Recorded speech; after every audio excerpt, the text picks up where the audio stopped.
রুদ্রাক্ষ। এই রুদ্রাক্ষ আসলে কি? কথায় আছে যে যখন রুদ্রের চোখ থেকে অশ্রু নির্গত হয়েছিল, তখন যে স্থানে সেই চোখের জল পড়েছিল সেই প্রত্যেকটি স্থানে একটি করে গাছের জন্ম হয়, আর সেই গাছ থেকেই আমরা রুদ্রাক্ষ লাভ করে থাকি।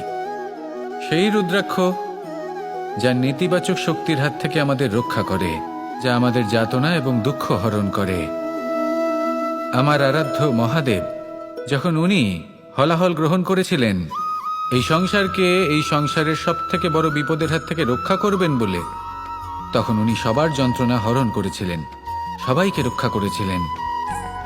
আর সেই জন্য ওনার চোখের জল এতটাই শক্তিশালী যে সেটা আমাদের রক্ষা করতে পারে, যন্ত্রণা দূর করতে পারে। তাহলে এর অর্থ কি এটাই যে আমাদের সবাইকে রুদ্রাক্ষ ধারণ করতে হবে? না, সেটা তো আপনার নির্বাচন।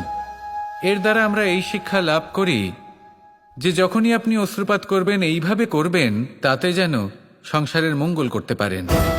যদি আপনি নিজেও যন্ত্রণায় থাকেন, তখনও অন্য কারোর যন্ত্রণাকে হরণ করতে পারেন, অন্য কারোর সংকট আপনি দূর করতে পারেন, অন্য কাউকে সাহায্য করতে পারেন।